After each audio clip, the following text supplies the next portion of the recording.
Good news. It seems like Kristaps Porzingis is coming back, and Shams Charania says the Celtics are expected to be active at the trade deadline. Well, I think we kind of expected that, but we'll talk about it right now on the Locked On Celtics podcast. Be ever ready. Recognize the city of champs. Boston, baby, we do what you can't.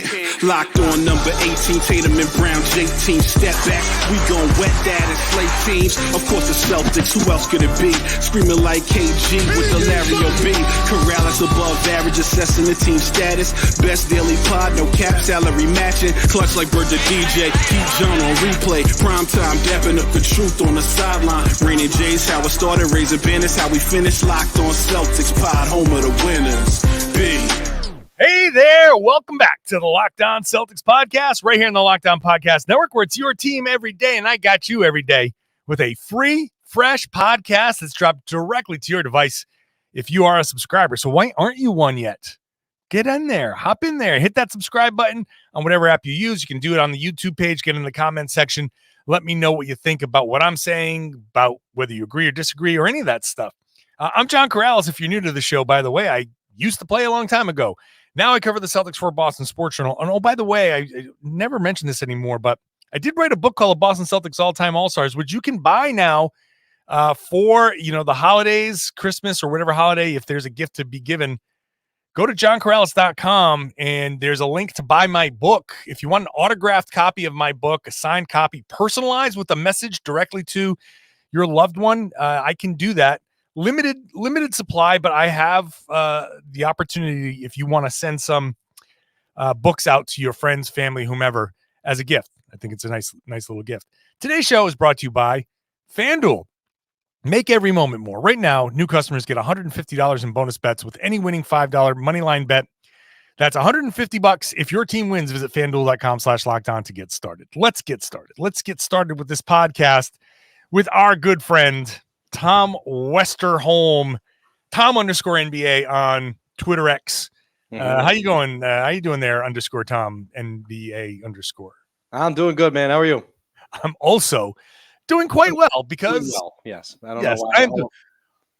I'm doing good. I'm tired, man. Good. Yeah. Right. It's funny. I love YouTube. I love the comments in YouTube. I did my for some reason my derisive kind of accent of people like complaining about something, and I did like the stoner, I guess, sounded like a hippie, and somebody in the YouTube comments equated me making that voice as a tacit kind of siding with the government in the I know you're nodding. I know this is why I'm admitting that it's true. Siding with the government over the hippies over the Vietnam War. So clearly my comments about, I forget even what it was, in-season tournament. So if we're keeping track, my comments about the in-season tournament, according to YouTube commenters, have equated me with Nazism, fascism, communism, and advocating for the Vietnam War. So I am on a roll because I think the in-season tournament is not bad. So yeah. No, listen. I agree with everyone involved. I also agree that the in-season tournament is pretty good and not bad, but also I agree with every YouTube commenter coming at your neck. So, Sure. I'm both sides. I'm as both sides as it can get here. Yeah. I will admit, I'm sitting here espousing three diametrically opposed political philosophies at the same time while advocating for a 48-year-old war, 45-year-old war. No, that's Korea. Vietnam was before my time, so it was like a 60-year-old war. Yeah. So yeah.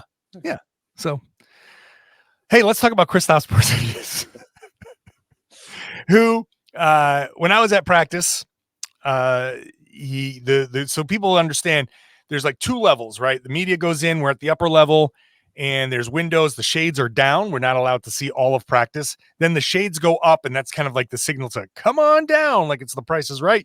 But we all kind of like go up against the windows like, oh, what do we see here? Oh, it's Kristaps Porzingis in practice gear. Oh, nice. I wonder what that means. And then we go downstairs, and he fires up a 5 to 7 minute scrimmage with coaches and like end of bench guys, O'Shea Brissett, Lamar Stevens, Shri Mikhailuk, those guys. And looks, decent. He's running up and down the floor. He's setting picks. He hitting a couple of shots. He's going off the dribble. It looks very Kristaps Porzingis. So very, very nice, very encouraging. I think all of our worst fears, Tom, have been allayed. This is not the end of the world. Oh my God, the injury-prone Kristaps Porzingis is very injury again. He's fine. It was just a week off for a strained soft tissue injury, and he's back. Yeah, no, for sure. And I mean, I don't think like we'll see, right? Here's hoping that he holds up. But I mean, I do think like, that was always like a calf injury like this, as long as it's not like I mean, calf injuries can be very serious, obviously, but when it's sure. There's like a little calf strain. I think not a huge surprise that he's coming back, and a big deal for the Celtics that he's coming back because, like we talked about a little bit yesterday, the offense really, really needs Kristaps Porzingis. So look, I am always I'm always weary of a strained calf thing, because strained calf is so often the precursor to Achilles, right? Like, because the Achilles is the tendon that connects the calf to the bone. And like, for people who don't know, like the tendons connect muscle to bone, ligaments connect bone to bone. So the Achilles tendon is connecting the muscle to the bone. And if you feel tightness down there, it could present itself, be like, oh, my calf's a little tight, when really it's your Achilles tendon, and that could be very catastrophic. So I will admit, at the beginning, I'm like, ooh, okay, calf, everybody be super, super careful about this. Yeah. But at the same time, it's like, he looked fine. He quickly put on his Instagram, hey, got the MRI, basically said the MRI was fine. Yeah. So as long as that's the case, and you are going to be super careful, because if you aren't careful with a calf, it can turn into an Achilles issue, because the calf is not fully strong enough. And when a muscle is not fully strong enough, the tendon does pick up some of the work.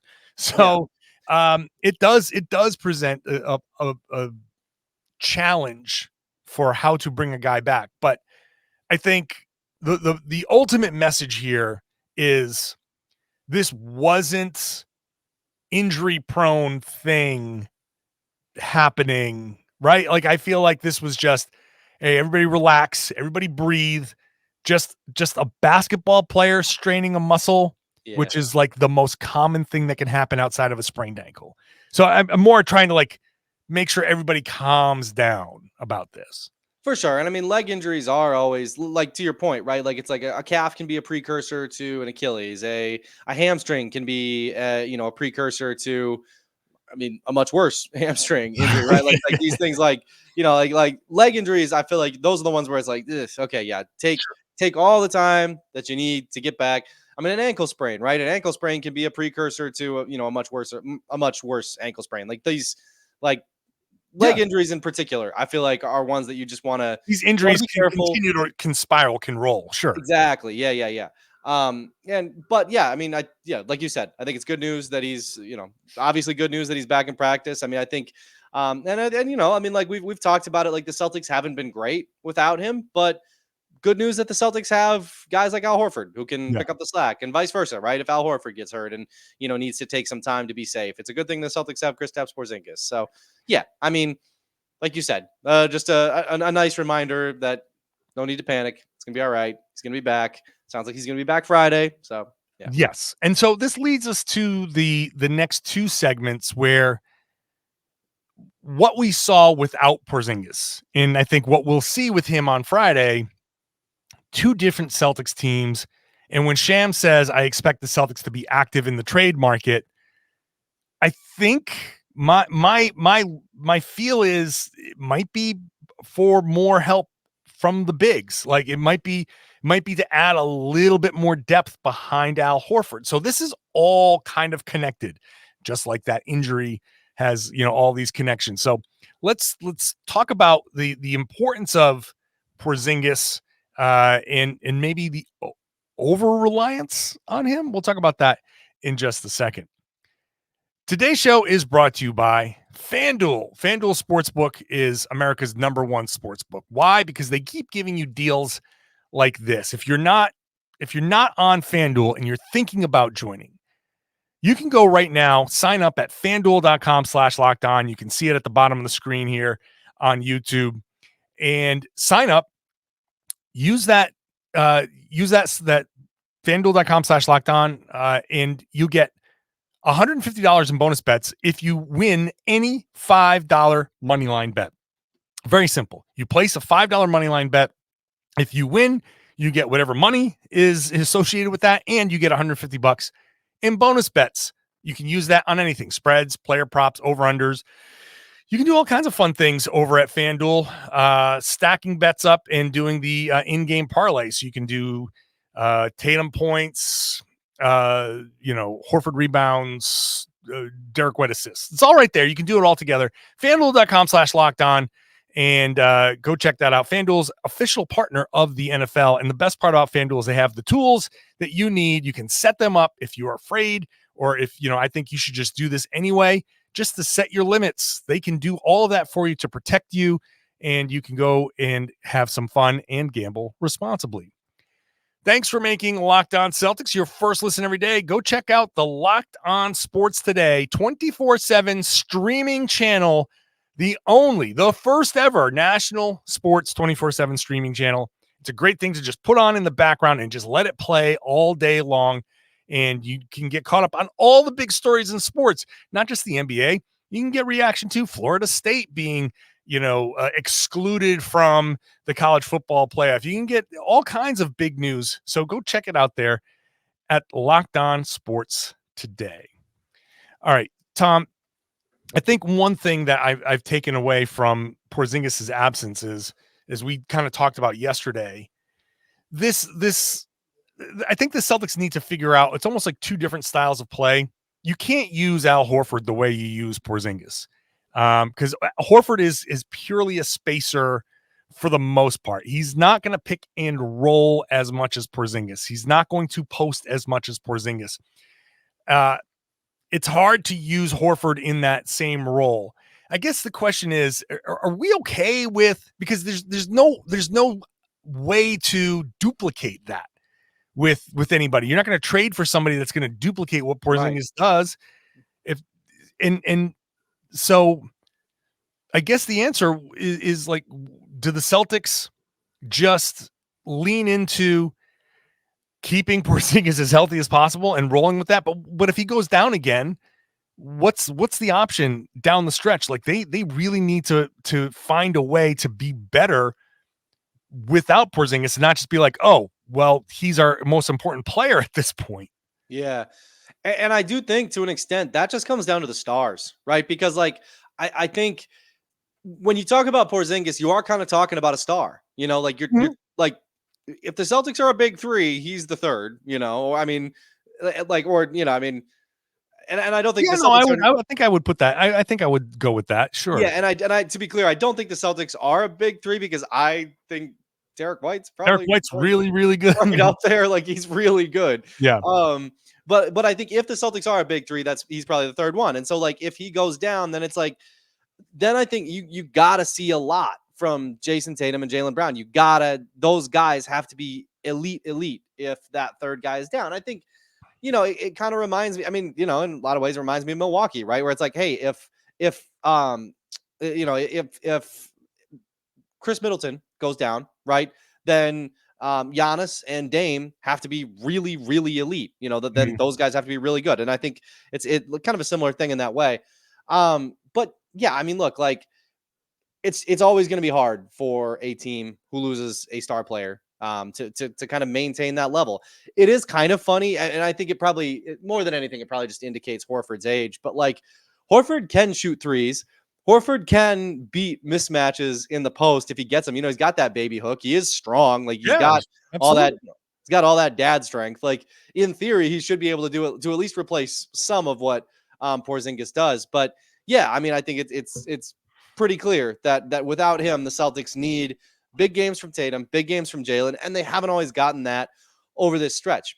I do think it's possible that they could get that because we saw it all last year, right? We saw big games from those guys without Porzingis because Porzingis wasn't here. So I certainly don't think it's impossible, but I think to your point, it's like you go out on the trade market and you're looking for another big. It's like, well, what do you're going to like, they called Porzingis a unicorn for a reason. Like there's not many guys out there like him. So, and there's just not going to be that many guys out there like him. So I think more to your point, it's gotta be stuff that's on this team, and you can get reinforcements. You can get whatever you want on whatever you can get on the trade market. But in terms of things that you can rely on, it's got to be the Celtics. They have enough talent. Like I'm sorry, like this shouldn't be a thing where you just break down without Porzingis because you have Jayson Tatum and Jaylen Brown and Al Horford and Derek White and Drew Holiday, et cetera, et cetera. It just I don't think that this should be a trend if this happens again.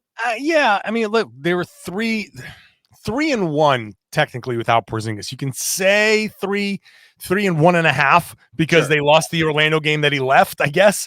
But I think they were losing that game anyway.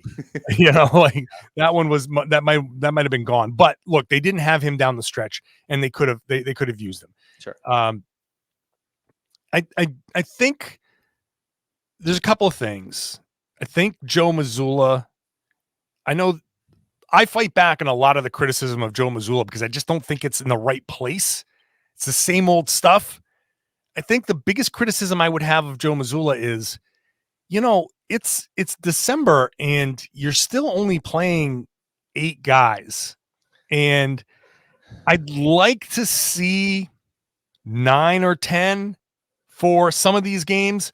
Like you might want to consider, I mean, maybe not against Orlando and Cleveland, right? But you might want to consider going with O'Shea Brissett sometimes, or what does Lamar Steve, I don't know what he's not showing in practice. Like clearly these guys aren't showing something. Yeah. And I'm assuming they don't have enough shooting to stay on the floor. And if Lamar Stevens is on the floor, you could just double off of him and dare him to shoot. But I would say, why not throw him out there for an extended stretch and kind of see how that goes? Throw Brissett out there for more extended stretches and see how that goes. Have him okay, they're gonna help off of him. Well, have him drive against that. He doesn't have to stand there and shoot when he's wide open. Just have him drive and enforce it, or just have him run into a dribble handoff. If no one's guarding me and somebody's guarding you, Tom, I'm not a 3-point shooter. You are. Well, there's one person and 2 players. And if I can just work a dribble handoff with you, and then if I dribble handoff and then flow it right away into a pick and roll, and that defender now has to navigate this stuff without any help. Like, fine, you want to play this game? We can play this game, and I'll just give it to one of my shooters, and I'll become a pick setter for my shooter. Like, why can't you have an option in there for one of those types of plays? O'Shea Brissett's not a small guy. Lamar Stevens is a big, tough, wide dude. He can set a strong pick. Like, he can do a DHO. I want to see a little bit more of that stuff where you can maybe work a different kind of lineup, a different kind of style of play. Joe Mazzulla talked about curveballs at the beginning of the season. Why not have a curveball lineup where you say it's going to be Tatum, Brown, Hauser, Brissett, or I kind of lumped them together. Brissett / Stevens and Horford or something like that. Or Stevens. Yeah. Lachey Stevens. Stevens. Yeah. Like, I don't know. I feel like there's room there. If we're talking about Porzingis and the potential for him to not be there, we now have a quick 4-game sample of what it looks like a little bit. And one meaningful game, artificially meaningful or not, against the Pacers where the late game execution looked a little familiar. Yeah. Where's the curveball there that you can put Tatum and Brown in positions to get shots that maybe they wouldn't normally get, because you have like, oh, well, we're just going to go with our small, weird curveball lineup. And that's going to be something new that we try. And maybe that's a way to get late game, decent execution without Porzingis there. Yeah. I mean, I think I think that's a fair question. The two things that I would say about it: one, I think we probably are underestimating to some extent just how deathly competitive Joe Mazzulla is. Like, that dude wants to win everything 100%. so much. Like, he wants to win so bad. And I think there's something to that, right? Where it's like, especially in a game where it's like, where it is an elimination game. I mean, whether or not he's going to admit it. The other day he admitted to Gary Washburn, basically said, I lie. And everybody knows he does, but even it's so blatant now that even he admits it. Like, this dude wants to win, and it's like, yeah, it'd be nice to see what you got in Lamar Stevens, see what you could do there. But if he doesn't trust him, that's gonna be hard for Mazzulla to swallow, because that dude wants to win so bad. And then I think the other thing that's happening too is, like, we are seeing what happens when the Celtics have a somewhere between mediocre and bad game right before 3 days off, right? Yeah. Like, we're seeing conversations can really go pretty negative if that happens, especially I feel like with when it's this fan base and this team, people can get a little worked up sometimes. I think it's a little the Celtics are 15-5 is what I'm trying to say. Yeah, it's been a little nitpicky. But look, as Porzingis said at practice today, we all strive for the perfect game. Sure. We all want the game where everybody's locked in for 48 minutes, no turnovers, you hit every shot, and that's the same thing I strive for, and that's the analysis that I'm looking for. Yeah. There are things to be concerned about. Like, it's not great that the Celtics offensive rating has fallen off like it has without Porzingis. Like, that, there's no question about that. But I do think that some of the our pets' heads are falling off is a little bit due to the there's a little bit due to the lengthy break here. So sure, absolutely. And we'll talk a little bit more about that. We'll talk about all the things wrong with the absolutely terrible, horrible Boston Celtics, who are 15-5. We'll get into the trade market stuff as well here. Today's show brought to you by Prize Picks. Prize Picks is daily fantasy sports made easy, made fun, because it's you against the projections. You pick 2 to 6 players, and depending on how many players you pick and how many you get right, then that's how you win. And maybe you can win up to 25 times your money. You against the projections. They set the projections. You say more, you say less. If you're right, then you win. It's very simple. You can do it in, obviously, basketball. Pick Tatum, points, rebounds, assists, all that stuff. They set the numbers. You pick more or less. You can do combo projections. So you can go into football and do somebody's receptions, somebody's touchdown passes versus somebody's rebounds and assists. You can do that in one of their combo leagues. That's a little way to have fun. You can do it in this community plays tab, where you can find famous people like Meek Mill or comedian Andrew Schultz. Those guys are playing Prize Picks because it's fun. And you've got injury insurance. If your player goes out in the first half and doesn't come back in the second half, that player's rebooted. This is the only daily fantasy sports platform with injury insurance. So go check out Prize Picks, prizepicks.com/LockedOnNBA. Let me put this banner up there. prizepicks.com/LockedOnNBA. You're going to get a $100 match of your first deposit, up to $100. Whatever you deposit up to $100, they will match at prizepicks.com/LockedOnNBA. Use the code LockedOnNBA, all lowercase. Prize Picks, it's daily fantasy made easy. Thank you for making Locked On Celtics your first listen every day. Go check out Locked On NBA. I was on the Wednesday show. Did you miss it? We talked about the 2 play-in tournament games and how much of a success that play-in tournament was. Rotating hosts all day, all week. So go check it out. Locked On NBA, wherever you got this podcast.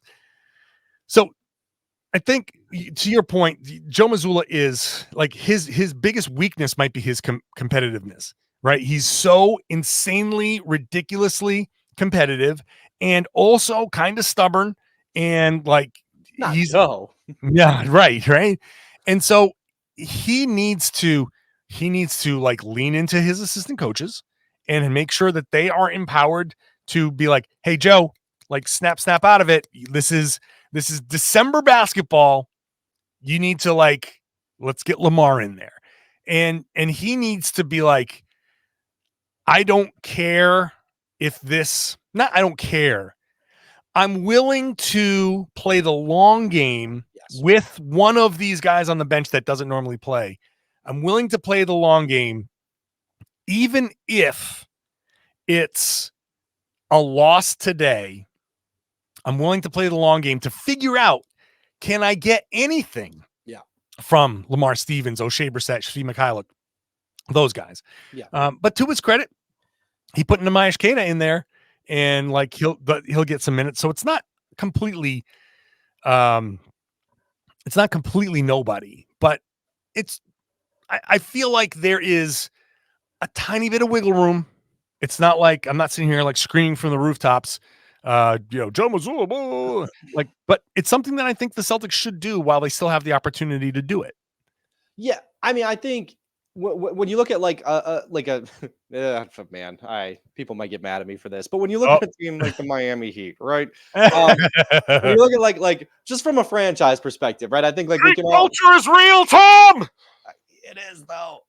Like I think if you look at like, kind of like some of the empowerment stuff that they do with their bench guys and their guys who were drafted in the second round or whatever it might be, like there are things to learn there, right? And I think that some of those things include like, that might be like, hey, everybody's got to be tough, everybody's got to be whatever. But I think it's also stuff like, telling bench guys like, hey, you're a superstar, you're awesome. Like, go out there and play your game because you're awesome. And like, I do think that, it's hard to make the case to a Lamar Stevens or to an O'Shea Brissett, like, hey, you're awesome, we believe in you. And it's like, hey, one of our guys went down and we didn't play you at all. So like, I do think there's a little bit of like part of Mazzulla's job here is empowerment, right? Is making sure that these guys who don't get a ton of playing time and have a lot of reason to be a little bit less confident just based on, based on the playing time they might get or the role that they might feel they have within the Celtics organization, like, get them, get them some reason to feel confident again. So Brad Stevens put this team together and got guys like, these are tough guys, hard-nosed guys, I'd say. O'Shea Brissett's an energy guy because the Celtics needed that, and they're not playing.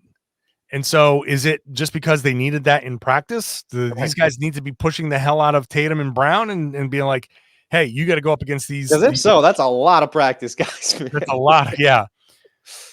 But Brad Stevens, according to Shams Charania, is going to be active. We all figured that he's going to be active. What does active mean? I mean, phone calls every day. Like he's making phone calls. I guarantee you that over this past week, this is the Thursday show, Brad Stevens has talked to other general managers, and I'm willing to bet that at least a couple of those conversations have been like, hey, so what do you think about this guy? What would you like want for this guy? Or how are you, like, what do you see in the future? These are how the conversations always go.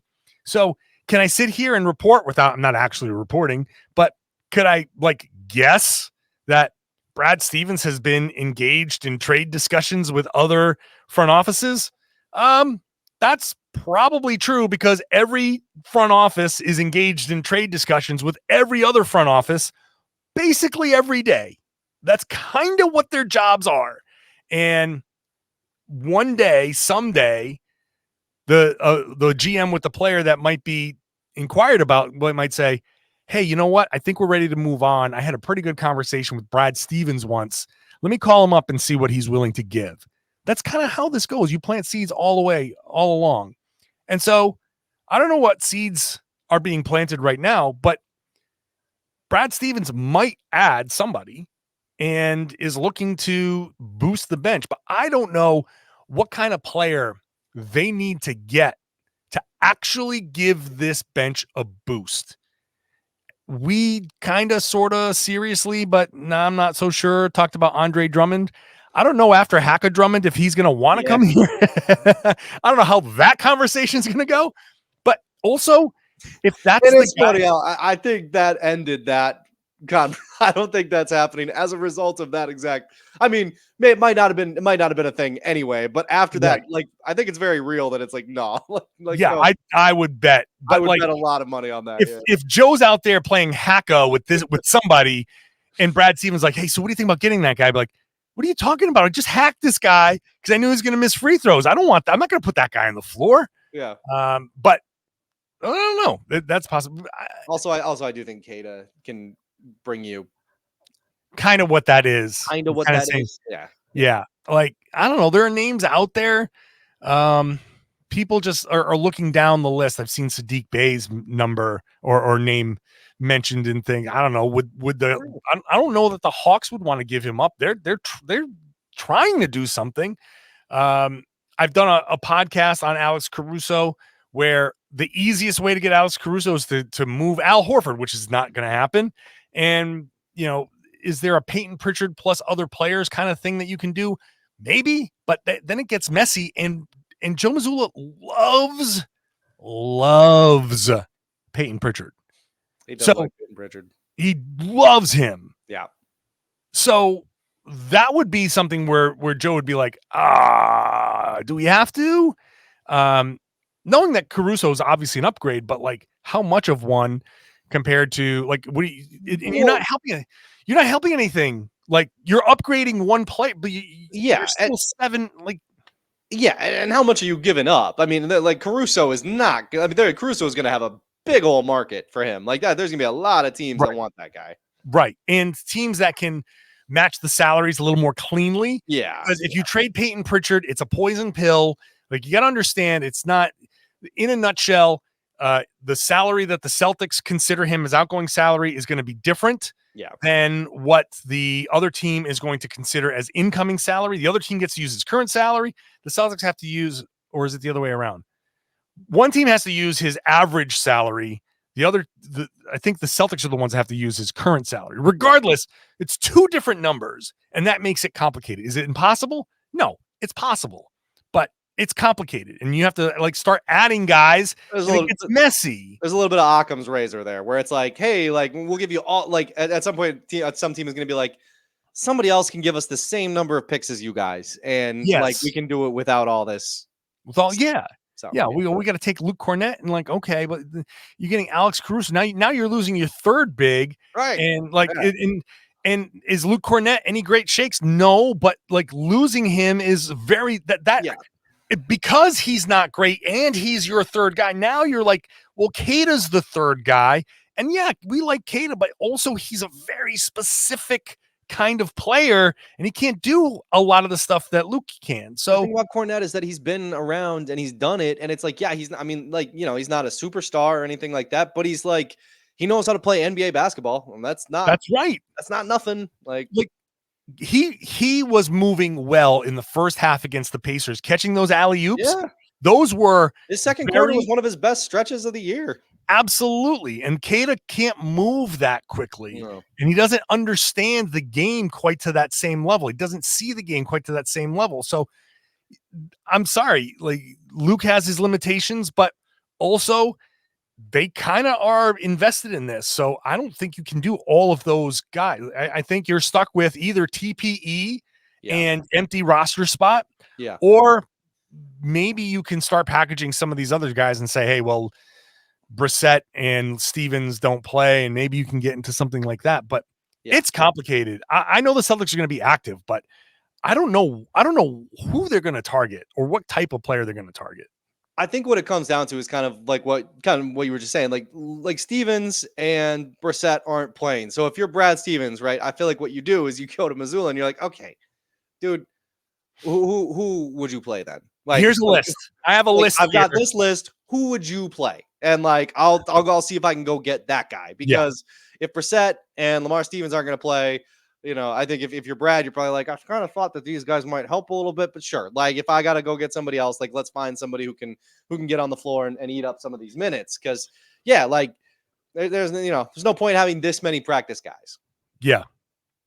Well, I think the one lesson that I've learned today is when I want to do any kind of like derisive or just kind of like voice that is kind of indicative of something. I got to do your kind of talking out of the side of your mouth and doing this kind of thing versus my kind of weird accent guy, like, oh man, you can, or like, I don't know, I can do like the Boston accent guy, but I don't want to like offend all of Boston, but it's like that stereotypical Boston.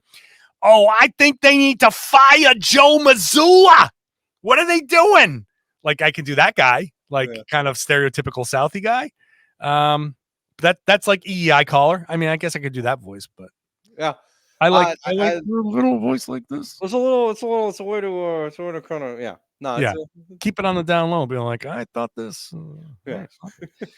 Always learning. There's going to be so much more to talk about with the Celtics being active on the trade market. It's right now, I'm just kind of like a little bit considering who Mazzulla is playing. I don't know how they're going to navigate this. I really don't know which player they're going to target or get. So, and not to be reductive like we've been all year to this point, but it's December 6th. Like, there's going to be things that happen between now and the deadline. There might be injuries that, there might be any number of things that happen. Yep. Like it's like, I think Shams is obviously very plugged in and probably right. The Celtics will be active on the trade market, but any number of needs could crop up between now and then. So. That's true. We're talking about needs right now in December. January might be like, oh, this is obvious now. So we'll see. Yep. It's obvious that this podcast has gone long, so we're going to end it. So, Tom, thank you very much, Tom Westerholm. Appreciate you for having me, my man. Thanks to all of you for listening to the Locked On Celtics podcast. It's the best Celtics podcast out there. Is that good? Is that too? It's supposed to be purposely kind of like outrageous, right?